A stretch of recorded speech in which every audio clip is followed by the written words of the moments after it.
Então, nossa classe de hoje, Romanos 12, está aqui, né? De 9 a 21, ok? Se alguém entrar aqui, a gente complementa pela internet também. Já deixa a sua Bíblia aberta aí, vamos começar a leitura da palavra.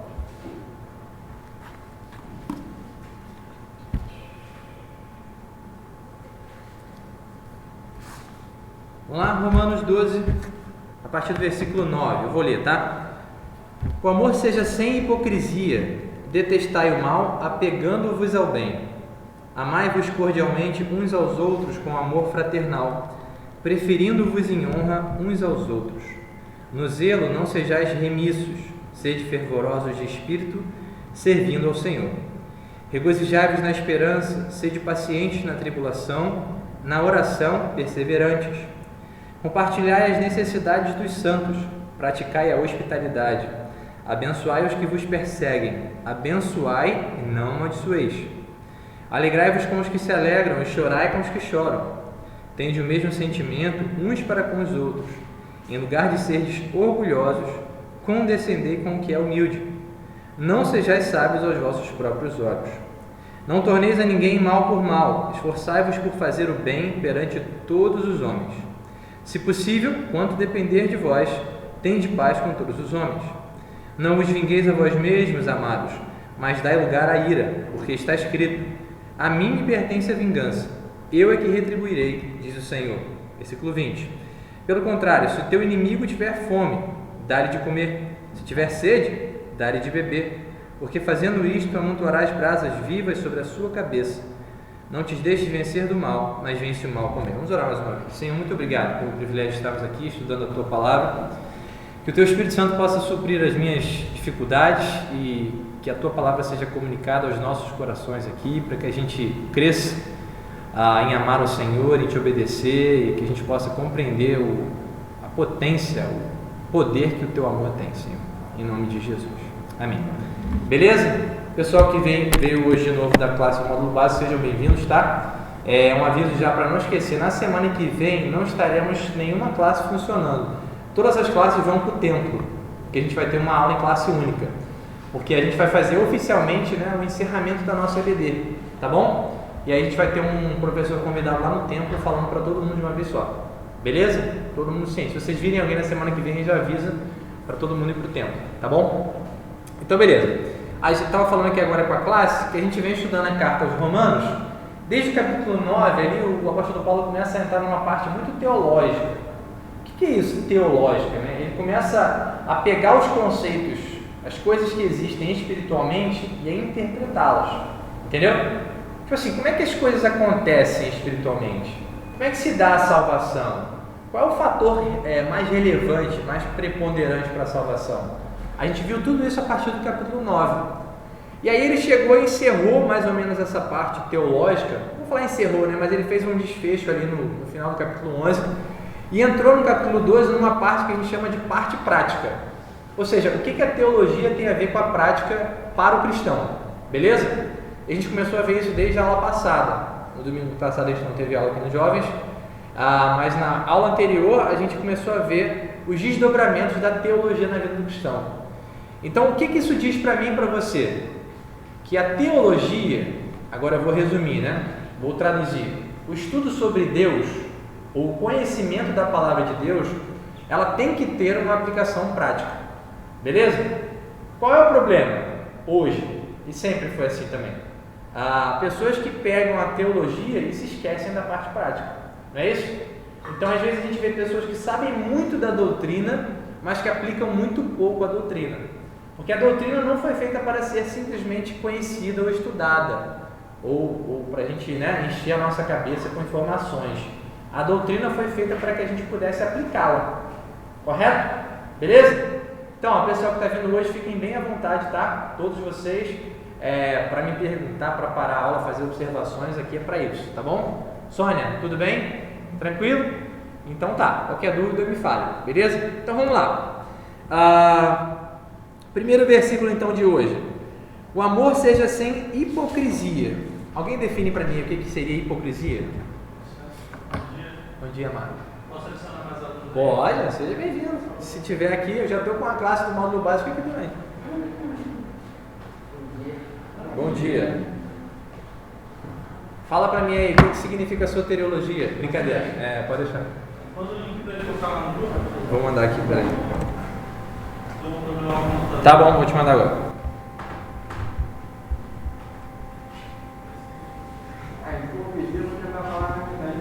Vai lá, vai. Você falar algo, pregar algo e não seguir isso. Isso, legal.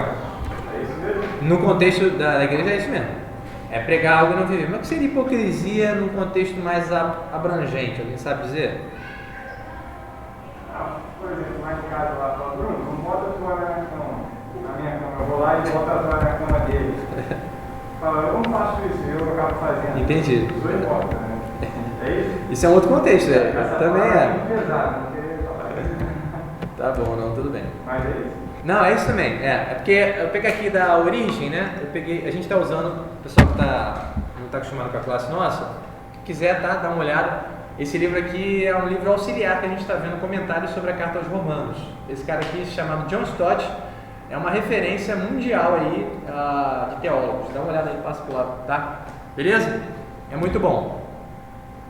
Vocês têm grupo dos adolescentes? Tá. E alguém tem meu número aí? Será que eu tenho? Oi? Você tem, Juliana? Então vai, por favor. Eu mandei pro Robson, mas não sei se ele vai ver até.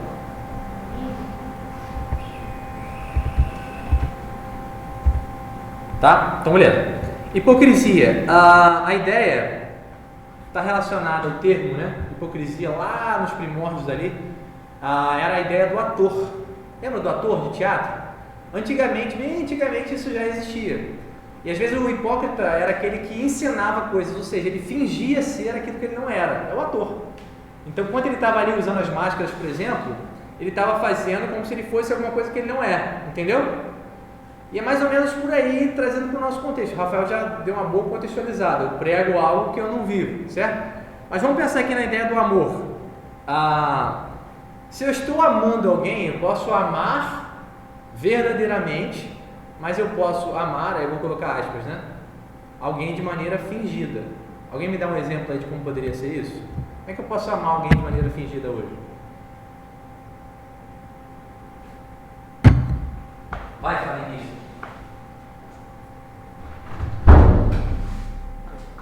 Vai, Diego. Como é que seria amar com fingimento?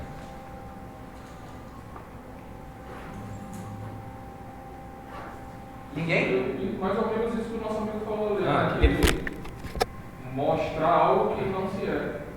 Mostrar algo que não é. Mas como é que eu amo? Me dá um exemplo disso. Amar com fingimento. Mostrar algo que não é, beleza, é o conceito, mas me dá um exemplo prático disso. Amar com fingimento. Amar com fingimento. Porque na verdade, se existir um fingimento, não vai existir o amor verdadeiro. Isso aí. É uma questão, né, conceitual aí. Mas é uma ênfase, né? Você amar com hipocrisia, no caso, você já não está amando, é o que você está falando. Mas quando você ama alguém, ou supostamente está mostrando para ela que você está amando, mas no seu coração você está dizendo outra coisa, já é um amor com fingimento. Por exemplo, quando a gente é muito bonzinho com as pessoas e não fala algumas verdades que precisam ser ditas, o que é isso? Isso é um amor hipócrita, um amor fingido. Porque no meu exterior, o que eu estou dizendo para aquela pessoa? Que eu estou amando ela, que eu estou sendo bonzinho com ela. Mas no momento que ela precisaria, muitas vezes, era de ouvir uma verdade da minha parte. Vou dar um exemplo que a Bíblia fala para a gente, que é muito interessante no relacionamento entre pais e filhos. Se não me engano, é o livro de Provérbios que vai dizer que aquele que ama o seu filho, cedo o disciplina. Estão lembrados desse versículo? Mas quem retém a vara, que no caso ali é a disciplina, aquele que não aplica a disciplina no filho, o que a palavra de Deus diz que ele faz? Ele odeia o filho. Na cabeça dele, ele acha que ele ama o filho, entendeu? Mas só que as atitudes dele mostram que ele não está amando, pelo contrário, ele está odiando em ações, tá bom? Então, o título da nossa sessão de hoje vai ser esse: o amor sem hipocrisia, tá bom? Beleza? Ou algumas outras versões vão dizer aí o quê? Alguém tem outra versão? Sem fingimento, é o que a gente está falando aqui, beleza? Então vai ser como se fosse uma espécie de título, só que agora vem várias frases, muitos conceitos aí que Paulo vai falando para coisas práticas, tá? Eu vou tentar passar por todas elas, vocês vão ver que vai ficar muito conteúdo. Aí você vai falar assim, pô, Paulinho, mas é muita coisa para gravar. Eu sei. A ideia da nossa aula é que a gente consiga explicar o máximo o texto e aplicar o quanto der, beleza? Mas me perdoem aí, porque vai ser muito conteúdo, beleza? Cadê sua Bíblia? Abre aí, vai, abre aí. Romanos 12, tá aqui, ó. Carta de Paulo aos Romanos, capítulo 12, verso 9 a 21. Então, começamos com amor sem fingimento. Segunda parte do versículo ele vai dizer: detestai o mal, apegando-vos ao bem. Não é isso que está escrito aí? Aí você pensa assim, como é que pode, ao mesmo tempo, uma pessoa tem que amar e odiar? Pergunta: odiar é pecado? É pecado? Você acha, Sônia, que odiar é pecado ou não? Sim. Quem acha que é e que não é? Pronuncie-se, fale. Pode falar. Não, levantou a mão, tem que falar. Brincadeira. Então, Deus odeia alguma coisa? O mal. Deus odeia o mal. Isso é uma boa afirmação, certo? Então, o que a gente consegue perceber sobre a questão do ódio? O ódio, ele é como se fosse o contrário do amor, não é isso? Só que se a gente parar para pensar, quem ama precisa odiar. Por que eu estou querendo dizer isso? Para que eu possa amar, eu preciso odiar aquilo que é mal, como Deus faz. Então, a Bíblia diz várias vezes que Deus aborrece, aborrecer é justamente odiar, aborrece o mal, odeia o mal. Deus não pode, um termo que a gente usa muito na igreja, né? Coabitar com o mal. Todo mundo já ouviu isso. Então, a palavra mostra que, porque Deus é amor, Ele precisa justamente odiar aquilo que é mal. Beleza? Só que Deus sempre faz isso com justiça. A gente tem sempre aquela diferença, lembra? Da nossa ira para a ira de Deus. Porque a nossa ira, ela pode muitas vezes ser pecaminosa. Mas só que a ira de Deus nunca é pecaminosa. Ela é sempre em justa medida e vem no tempo certo. Beleza? Então, a palavra de Deus diz o seguinte: olha, odeiem o que é mal, mas apeguem-se ao bem. Entendeu, Sônia? A ideia? Quando eu me apego ao bem, quando eu estou ali atrelado, grudado com aquilo que é bom, eu automaticamente estou odiando aquilo que é mal. Isso tem que repercutir nas nossas ações. Eu não posso olhar o mal e ter uma atitude meio que neutra, entendeu? Com relação ao mal. Eu preciso realmente me posicionar. Isso é mal. Eu não vou me atrelar a isso, eu não vou aceitar isso. E é claro que eu preciso fazer tudo com sabedoria. Eu não posso ficar rindo daquilo que é mal, debochando daquilo que é mal. Pelo contrário, eu preciso detestar aquilo. E aí, no nosso contexto de vida cristã, muitas vezes detestar o mal é inclusive detestar o pecado. Às vezes a gente olha para o pecado como sendo algo simples, né? É só pecado, eu sou pecador mesmo. Só que não, a Bíblia diz que a gente tem que odiar o que é mal. Isso envolve as nossas más atitudes, a nossa desobediência. Beleza? Como é que eu faço isso? Apegando-me ao bem. Então sempre você vai ver esse conceito na Escritura. Você nunca vai só deixar de fazer alguma coisa. Você vai sempre colocar outra coisa no lugar. Então beleza, estou odiando o mal. O que eu faço no lugar disso? Eu começo a me apegar ao bem. Entendeu? Há sempre uma posição ativa. Já perceberam isso? A Bíblia não chama a gente a viver uma vida passiva. A gente tem que estar sempre fazendo alguma coisa. Vai ter, em algumas cartas de Paulo, ele vai dizer: olha, aquele que roubava, pare de roubar. Ele fala isso? Fala, mas ele continua falando: olha, não roube mais, antes trabalhe. Então ele está sempre substituindo algo que é negativo por algo que é positivo. Está muito rápido, está tranquilo, está dando para entender? Flamenguista, está tudo bem? Então tá, beleza. Qualquer coisa você fala aí, tá? Então vamos seguir. Versículo 10 vai dizer o seguinte: amai-vos cordialmente uns aos outros com amor fraternal, preferindo-vos em honra uns aos outros. Quem tem outra versão aí para essa parte? Uma versão mais fácil.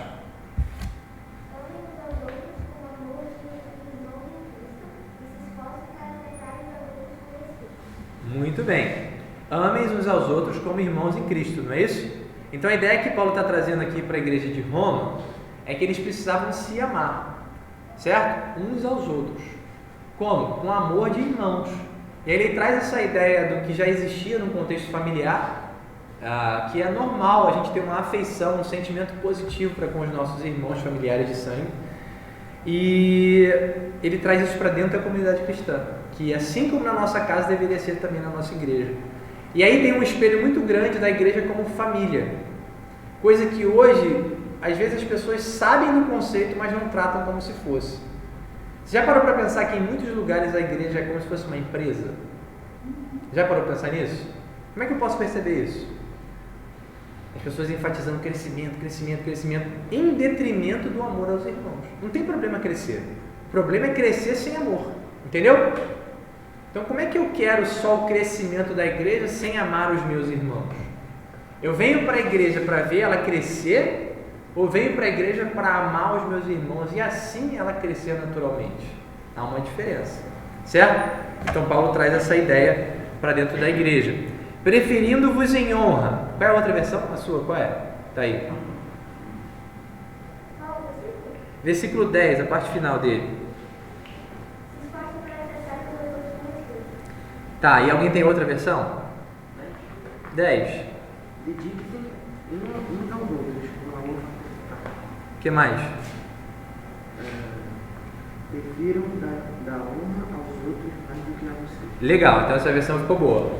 Prefiram dar honra aos outros mais do que a vocês. E aí isso remete ao nosso coração também, não é isso? Você já percebeu que você prefere honra para você o tempo todo? Se você não percebeu isso, eu te dou uma das duas possibilidades. Você está cego ou você realmente já foi canonizado, já merece ir para o céu.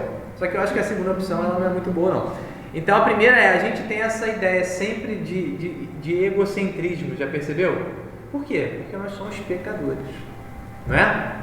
A gente já viu aqui algumas aulas atrás a ideia da nossa natureza pecaminosa, lembram disso?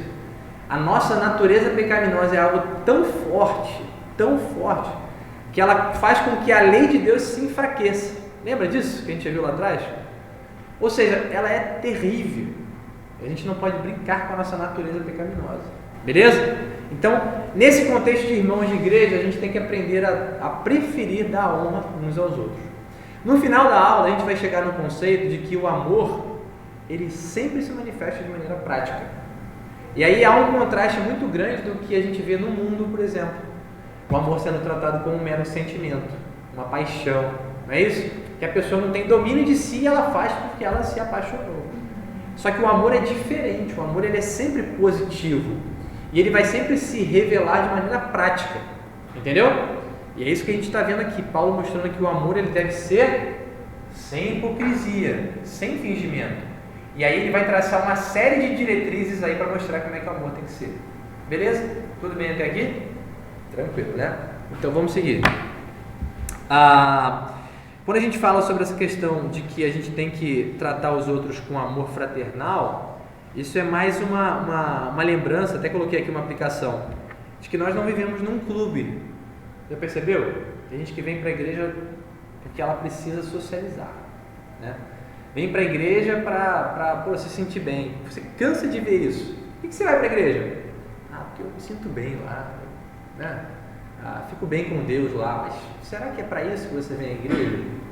Porque aqui, tudo bem, nós somos uma família, uma casa, mas nós não somos um clube onde as pessoas vêm para se sentir bem. A gente vem para servir, para amar, não é isso? Para ser edificado, para dar honra a Deus, não é isso? E a gente tem que lembrar sempre que nós somos uma família espiritual. Que a gente tem que desejar um ao outro o nosso crescimento. Beleza? A nossa prosperidade, não em termos financeiros, mas de vida mesmo. Tá? E a gente tem que trabalhar para isso. Versículo 11. No zelo não sejais remissos, sede fervorosos de espírito servindo ao Senhor. A ideia do zelo aí é do serviço a Deus mesmo, tá? No serviço de Deus a gente não deve ser preguiçoso. Essa é a ideia do remisso aí. Talvez tenha a versão que seja preguiçoso. Tem aí alguém? Não, tá descuidado. Descuidado. Como é que está a sua, Juliana? Trabalhem com entusiasmo e não sejam preguiçosos. Trabalhem com entusiasmo e não sejam preguiçosos. Essa ideia aí Quando o meu serviço para Deus é feito, ele precisa ser feito de maneira esforçada, não preguiçosa. E aí isso aí deve martelar sempre a nossa consciência para a gente fazer o melhor que a gente pode para Deus. Certo? Beleza? E como é que isso se mostra? Sendo fervorosos de espírito, servindo ao Senhor. Ou seja, mais uma ênfase aí no entusiasmo com que a gente serve. Porque tem gente que vem para a igreja e vem desanimado. Você vai para a igreja? Vou. Por quê? Porque tem que ir, né? Tem que ir para a igreja.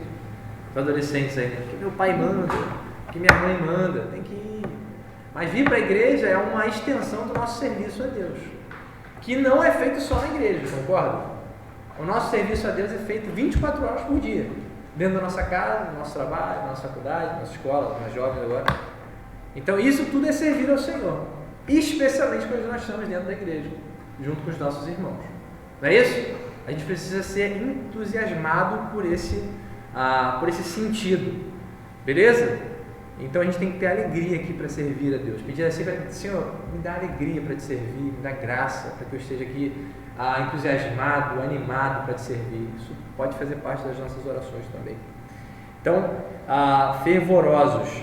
E aí o John Stott vai ajudar a gente a perceber o seguinte, olha, se o seu entusiasmo for sem fervor, ele é mera superficialidade, mero egocentrismo. E aí você vê muito isso, né? As pessoas indo para a igreja, o que elas chegam aqui querendo? Eu quero sentir, eu quero falar, eu quero, né, estar arrepiado. O que é isso? É um entusiasmo sem serviço, que é um egocentrismo. A pessoa chega aqui, ela só quer para ela, e ela não aprendeu ainda que a igreja é o lugar onde a gente serve o outro. Alguém um dia chamou isso de outrocêntrico, já viu? Outrocentrismo, o outro no centro. Então eu dou honra ao outro e me deixo em segundo plano. Diferente, né, do que a gente tem ouvido, não é isso? A gente estava pensando aqui na aula passada, quem estava aqui, da ideia da autoimagem que Paulo começou falando.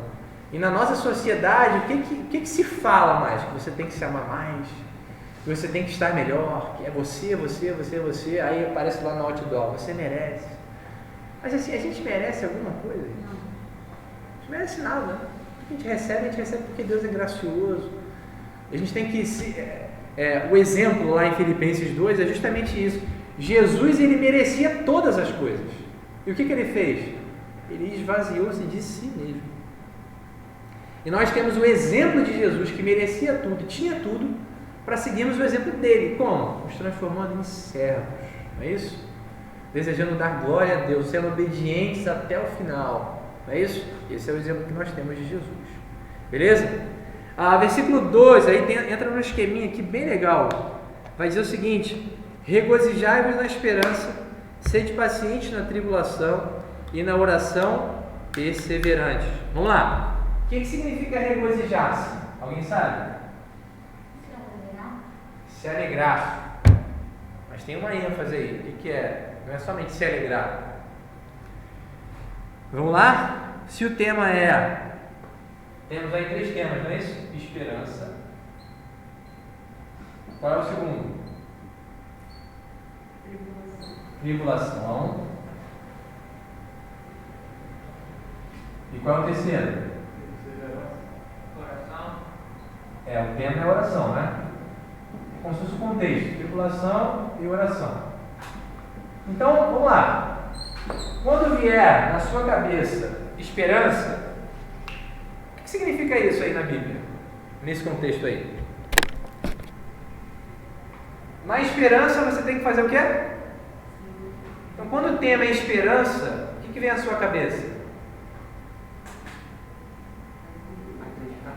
Não, alegria é o que você faz na esperança. Mas o que vem na sua cabeça quando você pensa em esperança? Esperança de quê?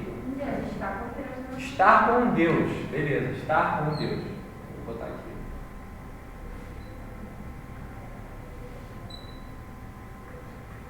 Essa esperança aqui é naquela graça que nós experimentaremos, aquele prazer, aquela alegria que nós experimentaremos quando estivermos definitivamente com Deus. Então, na esperança, ou seja, nesse conceito que envolve a vinda de Jesus, nosso transportar para a glória, beleza? E o nosso futuro, essa ideia de esperança, quando o tema é esse, o que eu faço? Eu me regozijo. O que é o regozijo? Alegrar-se muito. Essa é a ideia do regozijar-se, tá? Alegrar-se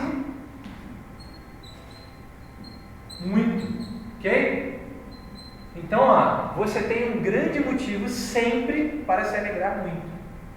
E isso deve fazer parte da sua vida por completo. Está passando por alguma dificuldade? Lembre-se, você tem uma esperança. O que significa essa esperança? Que um dia Jesus volta. Que um dia Ele vai te levar com Ele. Certo? E você vai viver uma vida completamente maravilhosa com Deus no céu. Ok? Então, alegre-se muito na esperança. Segundo momento, tribulação. Vamos lá, Lucas. Qual foi a tribulação que você passou recentemente? Quebrou o braço. Não foi uma tribulação para você? Deixou de experimentar algumas coisas, deixou de jogar bola, ficou triste, não foi? Então, na tribulação, o que você faz? O que você tem que fazer? Lucas teve que ser paciente, ok? Então, na tribulação, eu tenho que sempre lembrar paciência. Não é isso? Tem que ter paciência. Por quê? Porque vai passar. Não é? A tribulação, ela passa. Eu não posso ser passivo, beleza? Eu sou ativo para vencer aquilo ali, ok. Mas eu preciso ser paciente. Isso envolve aquela ideia da gente não murmurar. O que a gente mais sabe fazer é murmurar, não é isso? Vem a tribulação, o que a gente faz? Murmuração. Senhor, que chato, que saco, não aguento isso. Não é isso? Isso é o nosso coração falando. Mas a palavra de Deus diz: sejam pacientes. Por quê? Porque vai passar. Passou? Está passando, né? Beleza. Só não passa essa tribulação aí nessa camisa aí que, enfim. Na oração, o que eu faço? Eu sou perseverante.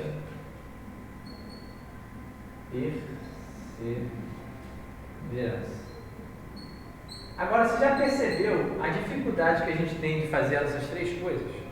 Já percebeu?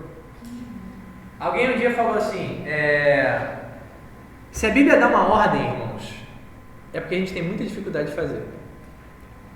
E essas três são ordens, não é isso? Está no imperativo, faça, faça, faça, não é isso? A gente tem uma enorme dificuldade de fazer aquilo que nós devemos fazer. Mas qual é o bom disso? Nós temos o Espírito Santo nos auxiliando, certo? E isso não é impossível. Toda ordem que Deus te pede, ela não é impossível. A gente fala assim, não, esse fulano consegue, mas eu não consigo. Não, calma aí. Se Deus ordenou, é porque você é capaz de fazer. Senão não faz sentido Deus ordenar para você. Certo? Ok? Então busque fazer todas essas coisas. Quando eu começo a orar, aí vem a tribulação e que eu faço? Eu desanimo, paro de orar. É o que a gente mais sabe fazer, parar de orar, não é isso? Mas na oração eu persevero em oração, eu oro. Não é isso que Jesus contou? Aquela viúva, não era isso?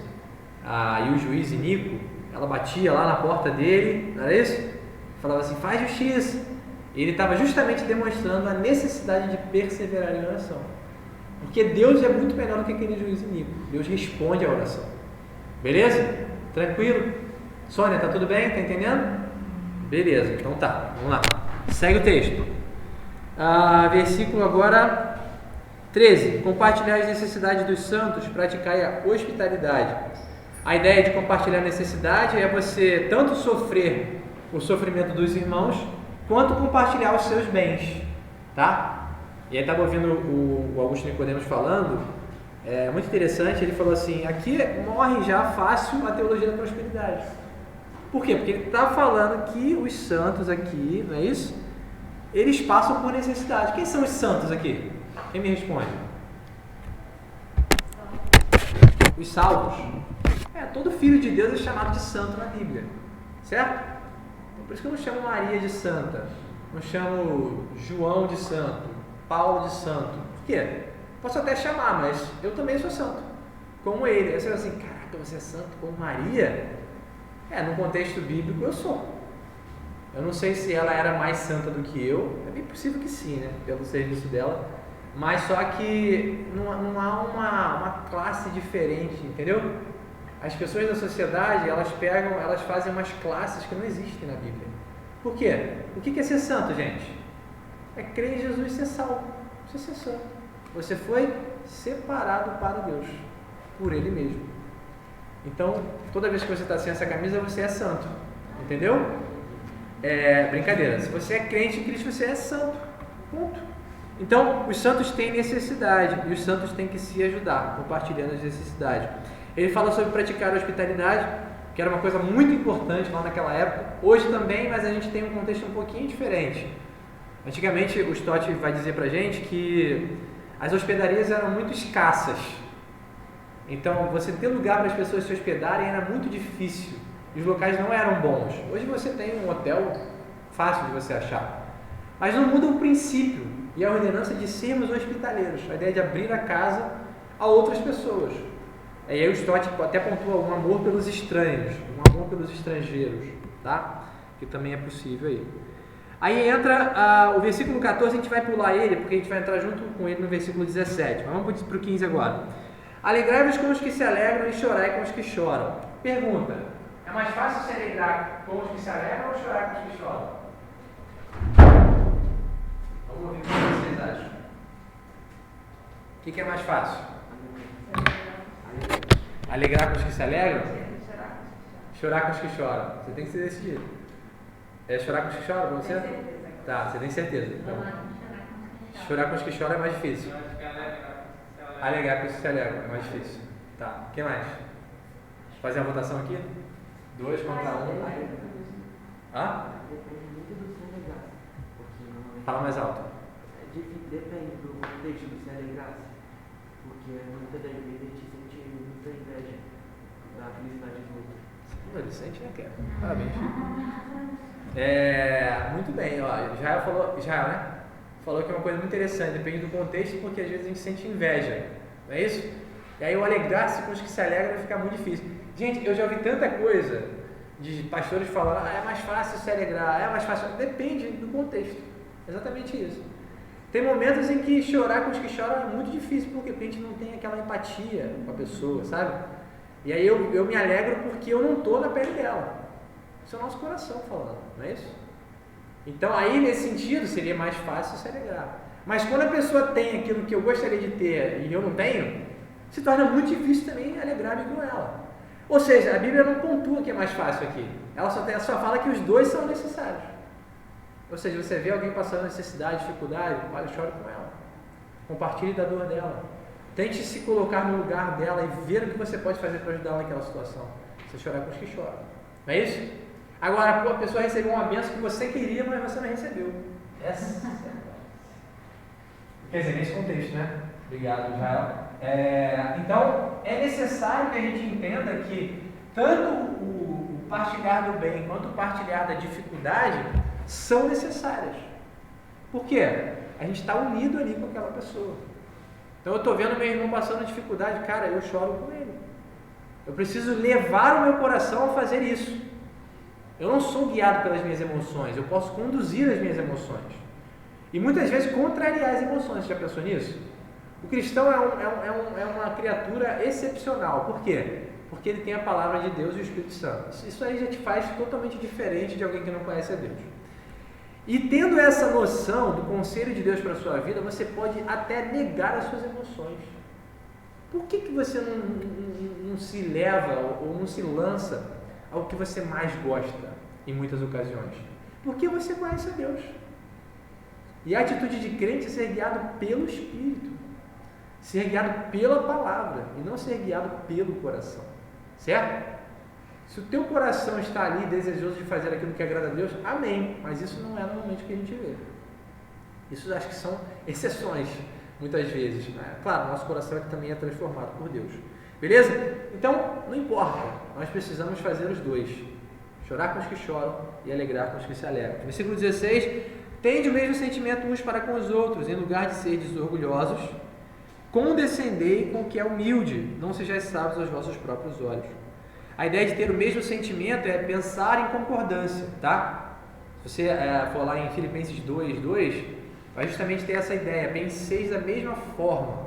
Aí é como se fosse uma ideia de compartilhar as mesmas convicções, os mesmos interesses. Então, como igreja, nós precisamos ter concordância, ter o mesmo propósito. Claro que nós temos algumas questões a serem tratadas, pontos de vista diferentes, não interessa. O fundamento precisa ser sempre o mesmo. Beleza?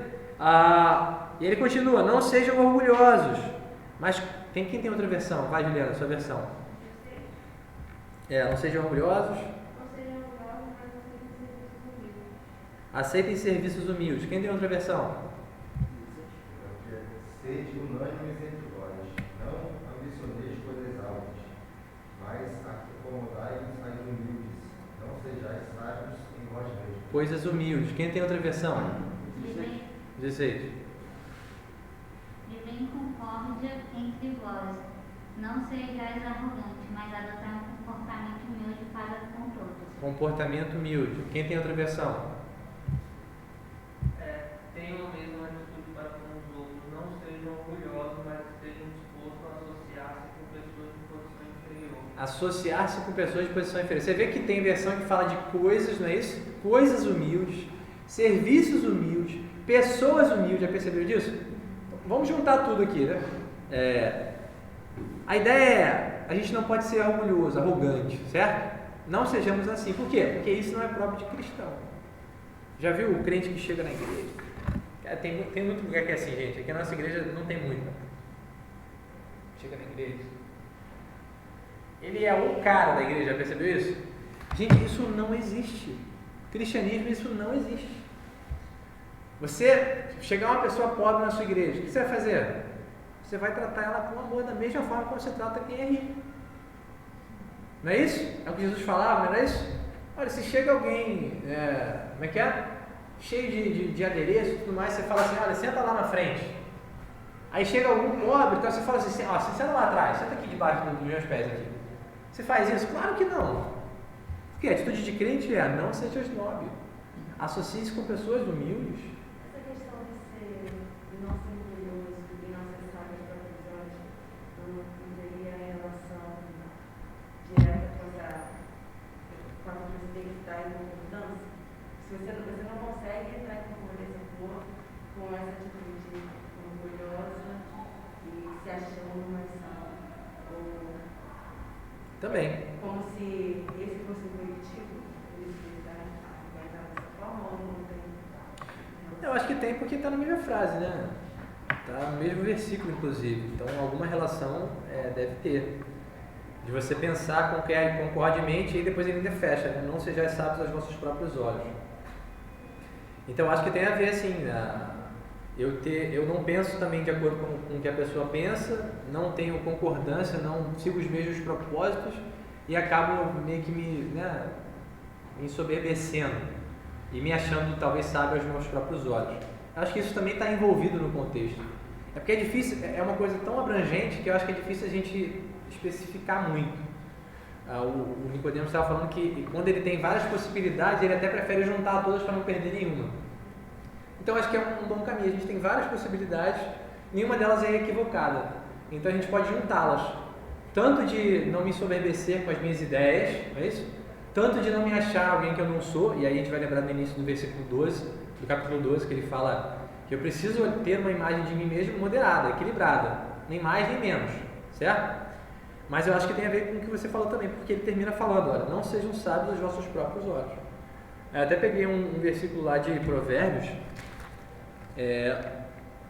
Provérbios 3:5, quem quiser olhar, vai dizer o seguinte. Tô acabando, tá, gente? Falta só uns 40 minutos.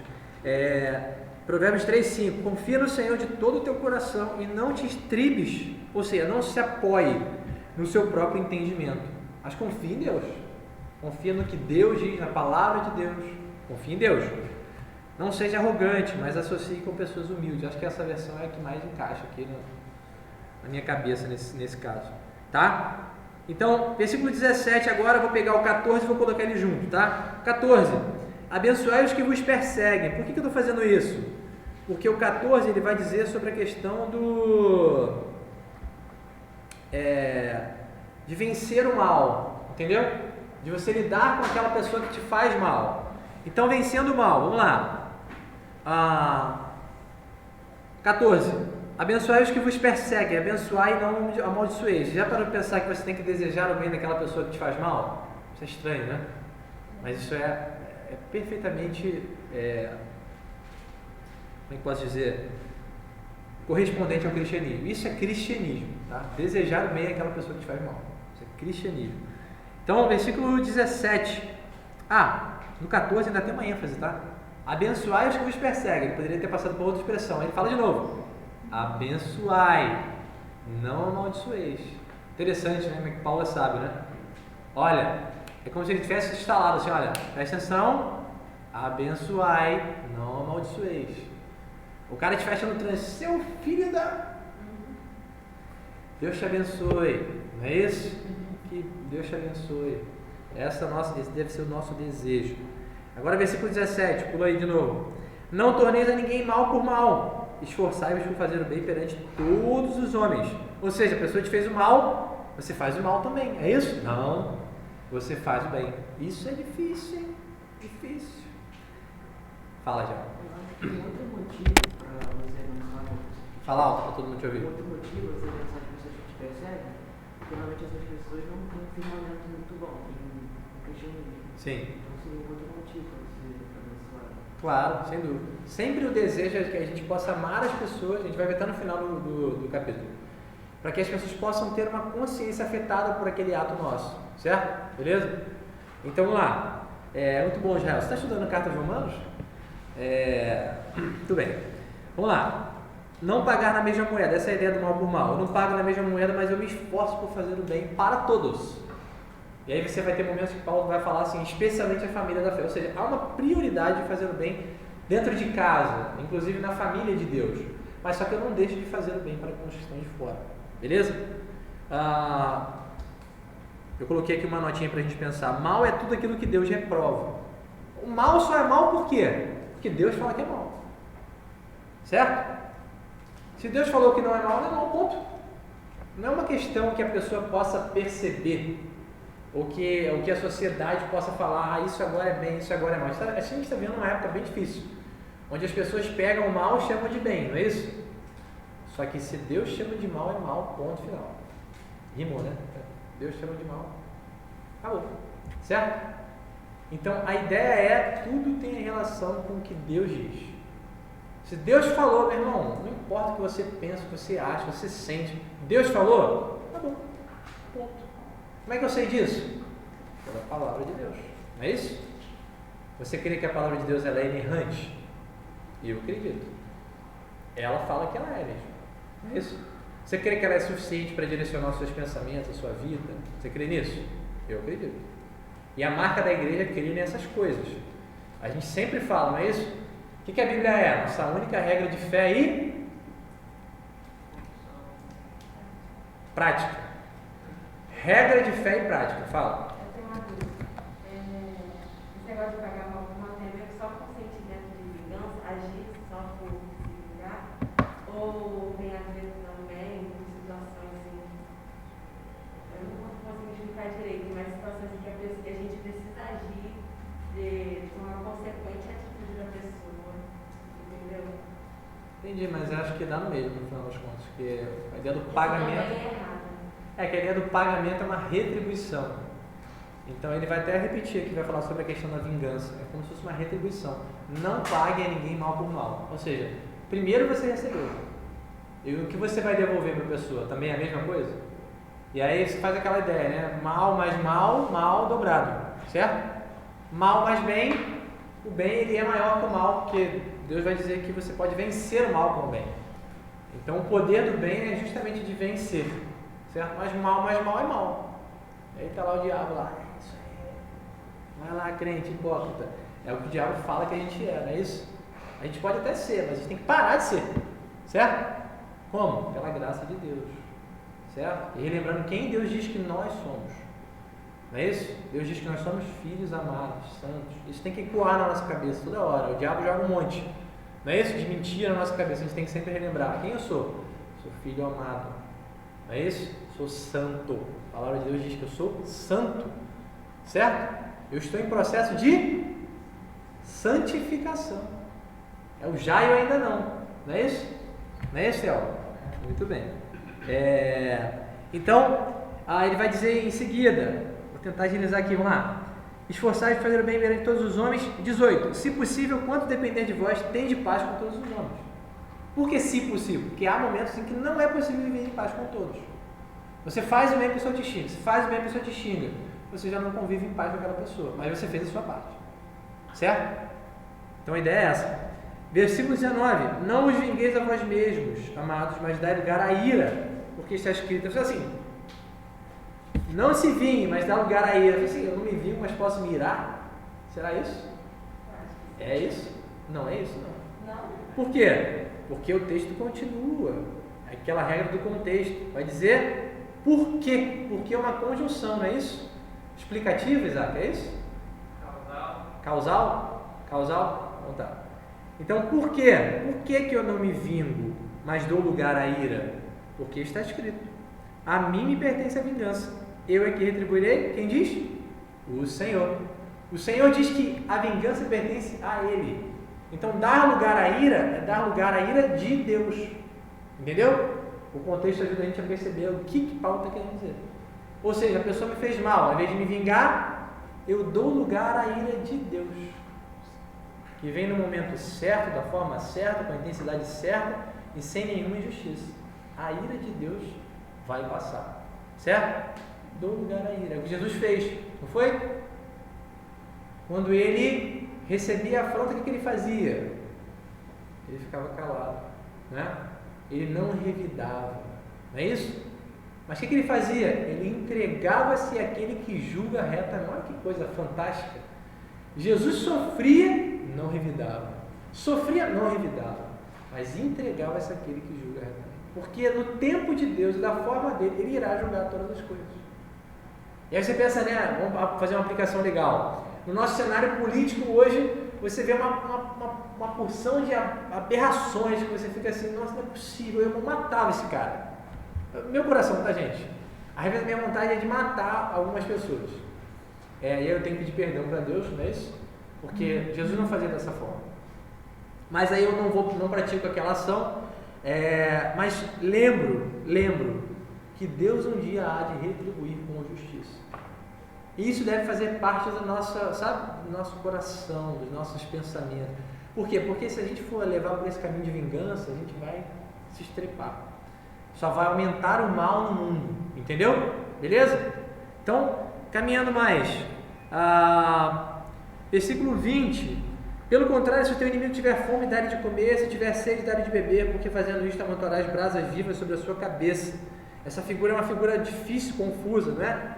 Você pensa uma pessoa com alguma coisa na cabeça e brasas vivas, não é isso? Brasas acesas na cabeça dela, esquentando a cabeça dela. E aí, de acordo com Stott, até com o Nicodemos, algumas possibilidades existem para a ideia de ser um juízo, uma figura do juízo de Deus, que você vai estar ajudando a contribuir, mas o Stott não vai muito para essa linha, e talvez a mais provável é que aquilo ali sirva para esquentar a consciência da pessoa.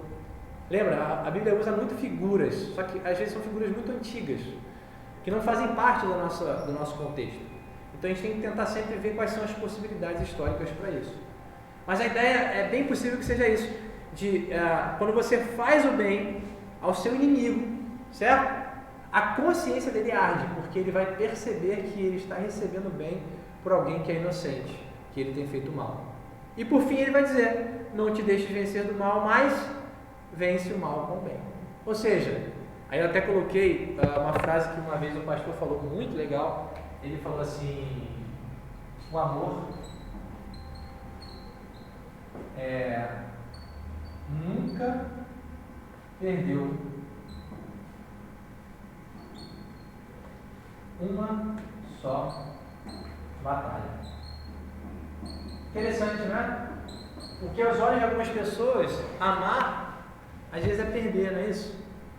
E às vezes quando a gente ama, a gente perde algumas coisas.